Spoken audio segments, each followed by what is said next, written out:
up guys, this is Tito back with another video on the Redmi Note 10 Pro, and today in this video I'm going to be showing you the latest dotOS on this device.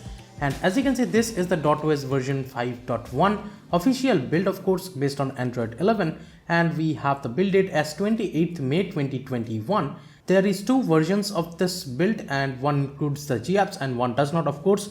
And as you can see, it shows initial build, and we have the GApps and vanilla build separately over here, says again. And the ANX camera is fully supported, and yes, I have tested that, it is fully supported. Now, if you do not know how to flash a custom ROM on the Redmi Note 10 Pro or even this dotOS, you can check out the video from the card right there, or you can check out the description. Now, I would say one thing, that I did clean flash this ROM, and for that I needed to format the data over here on the Redmi Note 10 Pro. But whenever it comes out for other devices like the Redmi K20 Pro and stuff, you can definitely flash it normally. It should not be a problem. The format data thing is specifically for the Redmi Note 10 Pro, I guess. Now let me show you the Android version section. This is how it looks like. Looks beautiful in my opinion, and it shows the Droid on time and the dotOS logo up here and the big font of the Android version over here, and the device code name is of course Sweet, and we have the dotOS version as 5.1 GApps included, and we have the Android version as Android 11, of course. If I tap over here, as you can see, this is based on Android 11. Let me go back. We have the security patch as May 5th 2021, so latest. And we have the build date again, 28th May 2021. The stock kernel says 4.14 and 180, that's it. If you go back over here in the about phone, we have this storage kind of look over here, and this is not like the MIUI kind of thing, but yeah, it does this kind of animation over here. And there is a dotOS version and stuff, 5.1 GApps over here, it shows again. And in the system, we do have some updater. As you can see, there is the system updater, but right now it shows update check failed, and there is no new updates as of now. So yeah, if you want to automatically update and stuff, you can check this over here. Let me go back. We have the status bar tuner, and here we get the headset and then the VoLTE icon and stuff. Then we have the battery icon, and over here you can have the show percentage when charging and stuff.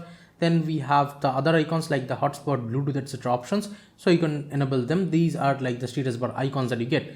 VoLTE icons sometimes do disappear, that I have seen, but yeah, that's how it is. As you can see right now, the VoLTE icon is not there, but I have tested the VoLTE is working flawlessly. It's just the icon that just doesn't appear sometimes. In the gestures, we have the power menu settings, and here we have the device control and the sensitive control, that's it. In the prevent ringing, we have this, and we have the system navigation gestures. And if you go into the settings, we do have the left edge, right edge customization. But if you're noticing, my pill bar is quite long. That is because I have customized it from the customization panel. That is not here in the system navigation gestures, which is a little weird, but yeah, that's how it is. We have the 2-button and 3-button navigation as well.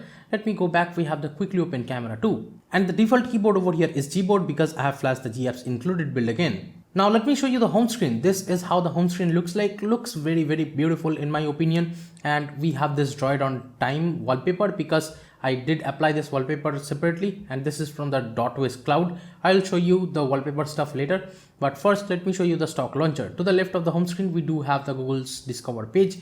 As you can see, you get the Pixel launcher by default. So if you look at the settings, we do have the suggestion disabling option, but there is no option for the double tap to sleep anywhere in the home screen, or any kind of customizations like that are simply missing from here. So you have to keep that in mind. And swiping down in the home screen gets you to the notification panel, as you can see, or the quick settings panel, and swiping up gets you to the app drawer. And here the widgets and stuff, everything is working fine. You should not worry about that. Now I have one issue regarding the quick setting panel over here that I'm going to talk about. Yes, it does look really, really beautiful. I have no problems with that. The only issue that I have is most of the time you go to the settings from right here, aside the brightness slider or something, below over here.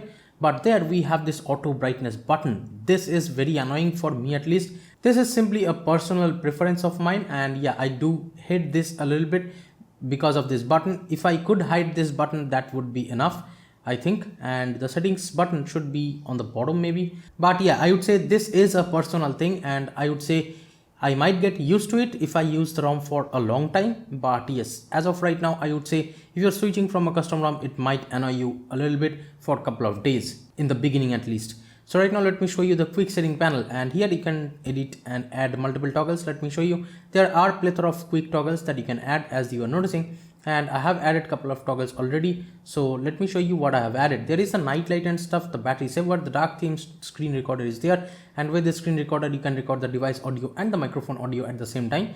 So yeah, both are working fine. And we have the hotspot, then the do not disturb, and the night light I would say is a little bit broken here too. So let me show you. The night light is actually working right now. As you can see, the device turned yellow, the display turned yellow. So right now if I increase or decrease the brightness a little bit, as you can see, even though the night light toggle is on, the night light is actually not working. So if I turn it off, as you can see, it will work for 1 second, then it will go away. So yeah, this is a thing that is there in the Redmi Note 10 Pro. It is even there in the OSS-Vendor based ROMs on the Redmi K20 Pro too that I have seen. So yeah, as of right now, I would say night light is a little weird situation. Except for that, we have the data saver, the heads up disabling option, then we have the always on display, and we have this sound toggle. And if you tap and hold on it, you do get the volume panel kind of thing over here, as you can see. And the volume panel is pretty cool, as you are noticing. You can expand it just like this. So yeah, very helpful volume panel. And we have the deceiving toggle too over here, so you can enable that if you want to use deceiving. Now let's talk about the stock camera situation over here. Well, it is a really not good camera that is present by default. As you can see, this is the very old kind of Google camera that you get. Even if you switch the front camera and stuff, let me show you. This is not a kind of camera that you want to use on a daily basis, maybe because this takes really basic pictures. You can't even switch the lenses. So I have installed ANX camera over here. This is the version 185R of ANX camera, and if you haven't seen the ANX camera flashing guide video, do check it out from the card right there or from the description. And again, this is the version 185R. It is working fine with the lenses and stuff. As you can see, wide angle is working fine, telephoto is working fine, even the portrait mode and stuff should be working super fine. You should not worry about that. Also the 64 megapixel mode or something, if you wanna enable that too, should be working fine. Like if you want to take a 64 megapixel photo, you can definitely do that with this ANX camera. So no issues with this camera. ANX camera is working flawlessly. Yes, I have installed that separately. By the way, if you are someone who uses Wi-Fi calling or something, you can enable it from right here. But even without that, the VoLTE calling and stuff, everything is working flawlessly. I have tested it even with Bluetooth and stuff. The calling over VoLTE is working super fine. Yes, there is no call recording option. That is a bummer for some. But yes, the VoLTE calling normally is working fine. And everywhere in the settings, if you go somewhere, you will see this kind of animation, as you are noticing. Looks very beautiful with 120 Hz, of course. And here, first, let me jump into the customization section. So this is how the customization section looks like. Looks very beautiful and very different than other custom ROMs. Let me first jump into the wallpapers. Now this is very beautiful that we have all of these wallpaper kind of options. If you scroll up like this, you will get the pick from gallery, then the built-in wallpapers, live wallpapers, and the dotOS exclusive. These are from the dotOS cloud. So from here we have the built-in wallpapers, and we get these 4 dotOS wallpapers. As you're noticing, yes, they are beautiful. Looks great with the AMOLED display and stuff. Even when you're applying, you can have the crop and stuff over here. You can crop them or you can put them to the lock screen, and you can see how it will look on the lock screen. Let me go back. Also, we have the live wallpapers over here. So if you are downloading some live wallpapers, it will appear over here.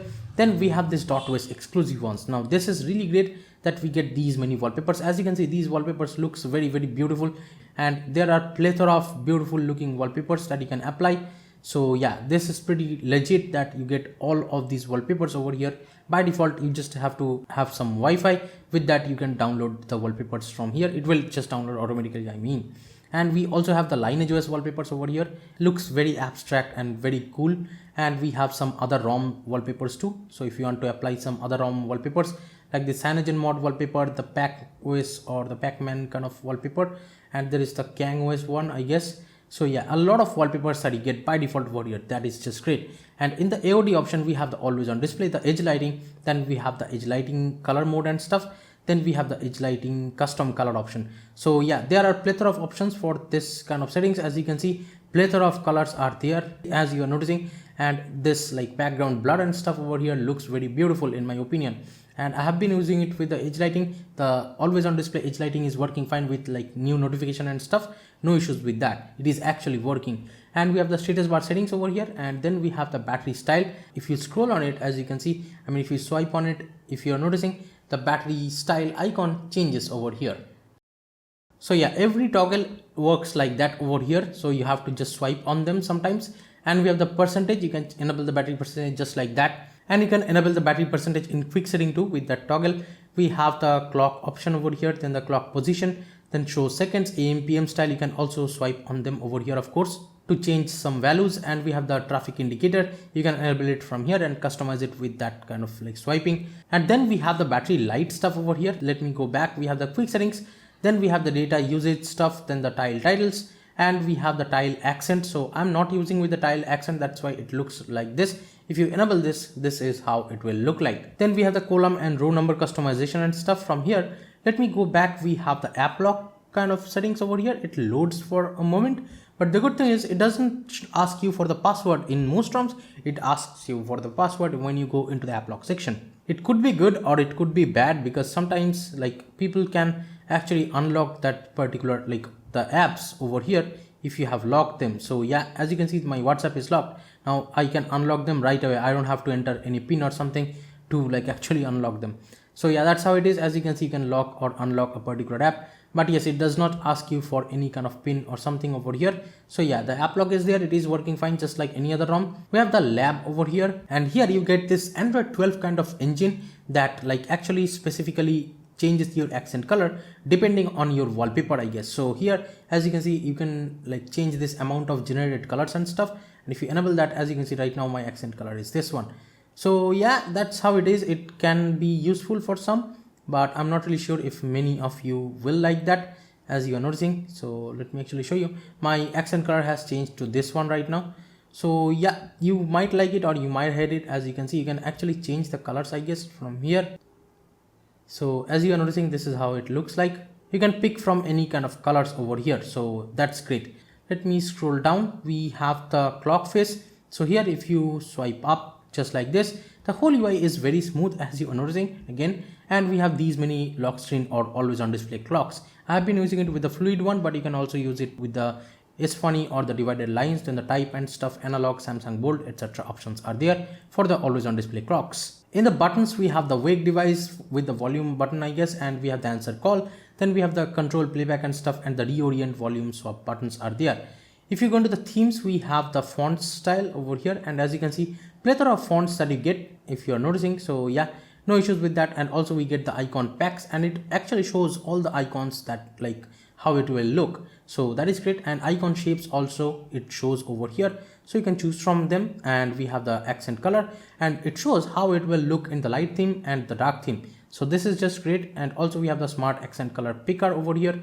Disable notification transparency is there. Disable settings card and stuff. You can like enable or disable them as you would like it. Now in the system, we have the power button, hold to toggle torch. Then we have the brightness control by sliding a finger on the status bar and stuff. Double tap to sleep on the status bar, and lock screen both are there. And we have the quickly take screenshot with a 3-finger gesture, that is working fine. There is a scroll, delete and edit options, so no issues with them. And then we have the volume panel showing up on the left side. So if you enable that right now, the volume panel will appear on the left side. So yeah, that is great. We have the navbar pill length customization. This is from where you can customize the length of the navbar, and yes, I have increased it just like this. So that's the reason why the navbar pill is longer right now. The pocket mode is there. Then we have the advanced reboot too. So let me show you the power menu from here. This is how the power menu looks like, by the way. We have the like smart light controls over here. And if you tap on advanced, as you can see, there is the advanced reboot options. You can directly reboot to recovery or fast boot, or you just reboot the bootloader or something from here. Let me go back. And also again, I missed one thing. There is the music visualizer over here. So you can enable that if you want to. Let me go to the launcher grid. We have the grid customization, as you can see, up to like the default one is 5x5, I guess. And then we have the maintenance name over here, so you can see the developer's name or something from here. Let me go back. We have the display settings, and here we have the brightness level, adaptive or auto brightness. The dark theme is there. Also the dark theme is working flawlessly. You should not worry about that, as you can see. And the good thing is it has this like separated kind of look over here. This ROM definitely looks a lot different from other custom ROMs in my opinion. Night light is there. Also the live display is there, so you can actually calibrate the colors of the screen, as you can see, however you like it. Let me go back. We have the styles and wallpapers again, and screen timeout is there. Rotation settings are there. Colors are set to boosted over here because I have changed that. And the display size, and we have the lock screen kind of customization. Here we have the always on display enabling or disabling option. Then we have the double tap to wake. And the double tap to wake and the double tap to sleep both are working super fine. You should not worry about that. There is the display cutout settings, and this I have to use when I'm doing a video call or something to someone, because when I am not using this tall cutout over here, there is some kind of halo effect on the front cameras, like my feed's camera kind of side over here. So yeah, I have to use this to have this kind of notch over here, and for that I need to restart the UI once when I apply this from here. That is one bummer that I have faced sometimes. But yes, the display cutout is working fine, but by default with this device default kind of display cutout, there is some kind of halo effect when you are in video call or something in your like face. So yeah, that's how it is. And we have the device specific settings. Here we have the 60 Hz and the 120 Hz mode. They are working fine. Then there is a de-dimming option, and as you can see, you can enable or disable them from here. There is the accent colors. So these are the accent colors that you get. As you can see, you can choose from these many colors, but right now, as you can see, I have this kind of accent color because I have that smart accent color picker. So yeah, that's how it is. But yes, you have these many options for the accent color. And then we have the headline and body fonts over here too. So you can choose from the OnePlus Lite, the Rubik and stuff. Then we have the icon shapes too over here, so you can change them. Let me go to the sound settings, and here this is how the sound setting looks like. It looks very beautiful again, and we have the dial pad tone, screen locking sound, charging, vibration and stuff, everything you can disable. Then we have the live caption, adaptive sound. Then on the bottom we have the Mi Audio Dirac, and here we have the youth edition and stuff. And with these, the sound quality via the headphone jack and Bluetooth as well is just amazing. No issues that I have faced. And here we have the presets over here for the audio like kind of stuff for 3.5mm jack headphones audio, and the hi-fi audio is also there. Also the Bluetooth audio is working super fine here, no issues with that. Let's talk about the battery settings. This is how it looks like. You can tap here to see the full battery usage, as you can see.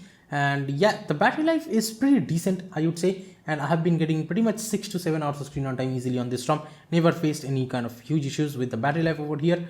And the fast charging is also working fine. There are the thermal profiles, as you can see. You can change like per app's thermal profile to default, benchmark, browse, camera, dialer, gaming, YouTube, etc. So yeah, they are there.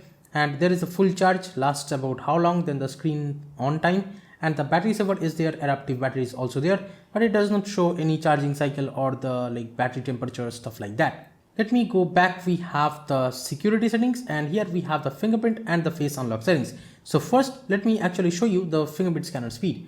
So from this always on display, I'm just gonna tap the fingerprint scanner. As you can see, it unlocks. Let me try with my left hand's index finger, and as you can see, it still unlocks. So let me try one more time. As you can see, even from the always on display. So yeah, no issues with the fingerprint scanner here. It works great every time. So very reliable fingerprint scanner experience, no issues with that. Now let's just quickly set up the face unlock. Now I did set up the face unlock. I'm not gonna tap the fingerprint scanner right now, so I'm just gonna double tap over here, and yeah, as you can see, it unlocks with the face unlock super fast, and it's very snappy unlocking. Let me show you one more time. As you can see, very fast experience with the face unlock, no issues whatsoever. And again, the app lock is not here because that is there in the customization settings. And here, let me show you, this is how the app lock interface looks like. Sometimes the app lock just goes away, like the window of this app lock just goes down sometimes. So you have to open the app again. So that might be a little bit of a weird situation, but yeah, sometimes the app lock like does not work. I have seen that not working sometimes when you are like sharing a photo or something to an app that is locked. Sometimes it doesn't work, but most of the time, normally it works great. Okay, so right now let's see if the Google Assistant is actually working with a voice trigger. Okay, Google. As you can see, Google Assistant is working fine. Let me try one more time. Okay, Google. As you can see again, it is working with the voice trigger. So no issues with the Google Assistant over here. And yes, I have flashed Magisk over here. With that, I have been using it with the Magisk guide. But even without that, even without flashing Magisk, you can get SafetyNet passed over here. No issues with that. So you can use banking apps like Google Pay or something over here without any issues. The DRM info shows as L1, so you can stream Netflix or Amazon Prime videos in 1080p on this ROM, so that should not be a problem here. Talking about the IR Blaster on this particular device, let me show you. The IR Blaster is actually working, as you are noticing. So yep, no issues whatsoever with the IR Blaster. It is working with the Mi remote or any kind of LED RGB remote app or something. So if you're using the IR Blaster, definitely should work. This is how the recents panel looks like, by the way. We have the screenshot, then the select option, and if you go all the way to the left, then you can clear all the apps from here. Now let's open a couple of apps from memory that I have already opened. As you can see, YouTube is in memory, Google Chrome is still in memory. Now Facebook, as you can see, is in memory, Twitter, Okay, so Twitter has been removed from memory, Play Store is still in memory, and the Google Home still in memory, and Instagram has been removed. Now let's open Flipkart, which was in memory, I guess, and yeah, it has been removed too. So the memory management may not be that great. As you can see, YouTube again has closed. So yep, that's how it is as of now. The memory management is a little bit here and there, but yeah, for most of the apps, like 2 to 3 apps or 4 apps should be in memory, no issues with that. And if you're worried about the performance of this ROM, here is the end-to-end Geekbench score of this particular build on the Redmi Note 10 Pro, of course. So what do I think about the dotOS? I would say it looks and feels very different than other custom ROMs.